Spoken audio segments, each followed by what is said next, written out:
அன்பார்ந்தவர்களே, உங்கள் அனைவரையும் வேதம் தியானம் பாக்கிய நிகழ்ச்சிக்கு நான் உங்களை வரவேற்கிறேன்.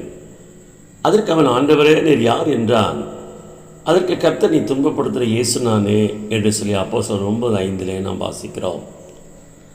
அப்போஸ்தலனாகிய பவுல் சவுலாய் வாழ்ந்தபோது அவனுக்குள் நடந்த காரியத்தை இந்த பகுதியில் நாம் வாசிக்க முடிகிறது.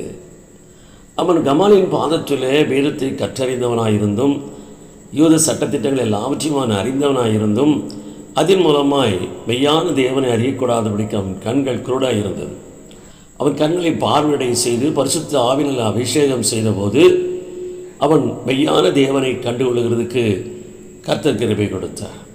நாமும் மாம்ச சிந்தையோடு கூட வேதத்தை வாசிக்காமல் தேவனை அறிய நாம் அவரை தேடாமல் அபிஷேகம் பெற்றவர்களாக அபிஷேகத்தை நிறைந்தவர்களாக ஆவியிலே நாம் கர்த்தருடைய வேதத்தை தியானிப்போம் என்று சொன்னால் தேவன் தம்முடைய மகத்துவங்களை நமக்கு அவர் வெளிப்படுத்துவார்.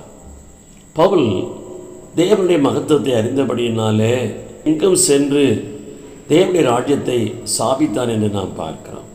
எனவே நாம் மாம்ச சிந்தையை வெறுத்து ஆவின் சிந்தையோடு கூட வேதத்தை வாசிப்போம், தியானிப்போம், தேவ ராஜ்யத்தை ஸ்தாபிப்போம், கர்த்தரை துன்பப்படுத்தாதபடி நாம் வாழ்வோம்.